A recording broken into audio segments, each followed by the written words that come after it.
ಮೊಳಕಾಲ್ಮೂರು ತಾಲೂಕಿನ ಮೇಲಿನ ಕಣಿವೆ ಗ್ರಾಮದಿಂದ ಬೀಚಿಕೆರೆ ಕಣಿವೆ ಮಾರಮ್ಮ ದೇವಸ್ಥಾನವರೆಗೆ ಸ್ವಾತಂತ್ರ್ಯ ಸಮಾನತೆ ಮತ್ತು ಬಾಧ್ಯತ್ವದ ಜೀವಾಳ ಅಂತಾರಾಷ್ಟ್ರೀಯ ಪ್ರಜಾಪ್ರಭುತ್ವ ದಿನಾಚರಣೆ ಅಂಗವಾಗಿ ನಾವೆಲ್ಲ ಒಂದು, ಸಂವಿಧಾನವೇ ನಮಗೆ ಶ್ರೇಷ್ಠ, ಮಾನವ ಬಂಧುತ್ವವನ್ನು ಸಾರೋಣ ಅನ್ನೋ ಸಂದೇಶದೊಂದಿಗೆ ಕರ್ನಾಟಕದಾದ್ಯಂತ 2500 ಕಿಲೋಮೀಟರ್ ಉದ್ದದ ಮಾನವ ಸರಪಳಿಯನ್ನ ರಾಜ್ಯ ಅಂಗವಾಗಿ ಬೀದರ್ನಿಂದ ಚಾಮರಾಜನಗರ ಜಿಲ್ಲೆವರೆಗೂ ಕೈ ಹಿಡಿದು ಮಾನವ ಸರಪಳಿ ಹಿಡಿದಿದ್ದು ವಿಶ್ವ ದಾಖಲೆ ಹಂತಕ್ಕೂ ಹೋಗಿದೆ.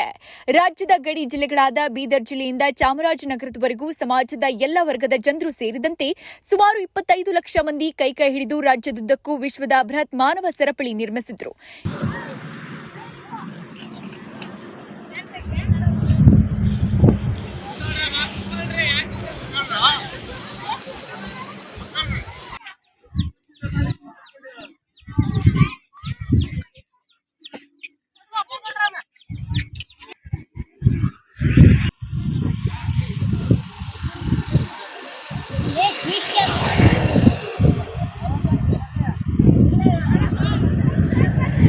ಇದೇ ವೇಳೆ ಸಂವಿಧಾನದ ಮಹತ್ವ ಸಾರು ಪ್ರಸ್ತಾವನೆ ಓದುವ ಹಾಗೂ ಪ್ರಜಾಪ್ರಭುತ್ವದ ರಕ್ಷಣೆಯ ಹೊಣೆಗಾರಿಕೆ ನೆನಪಿಸುವ ಜಾಗೃತಿ ಮೂಡಿಸಿದ್ರು. ಹಾಗೆ ಸುತ್ತಮುತ್ತ ಪ್ರದೇಶದಲ್ಲಿ ಗಿಡಗಳನ್ನು ನೆಟ್ಟು ಪರಿಸರ ಜಾಗೃತಿಯನ್ನು ಮೂಡಿಸಲಾಯಿತು. ಕರ್ನಾಟಕ ಒಂದು ಅನ್ನೋ ಭಾವನೆಯೊಂದಿಗೆ ಮಕ್ಕಳು, ಯುವಕರು, ಹಿರಿಯರು, ಮಹಿಳೆಯರು, ಅಧಿಕಾರಿಗಳು ಪರಸ್ಪರ ಕೈ ಹಿಡಿದ್ರು.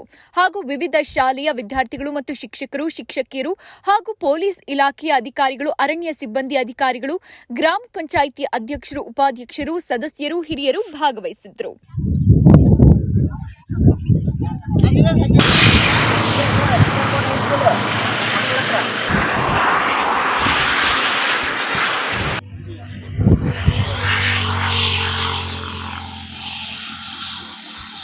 ಗಣರಾಜ್ಯವನ್ನಾಗಿ ರೂಪಿಸುವುದಕ್ಕಾಗಿ ಭಾರತದ ಎಲ್ಲ ಪ್ರಜೆಗಳಿಗೆ ಸಾಮಾಜಿಕ, ಆರ್ಥಿಕ ಮತ್ತು ರಾಜಕೀಯ ವರದಿ ಚಿಕ್ಕುಂತಿ ಕುಮಾರ್ ಸ್ವಾಮಿ ಎನ್.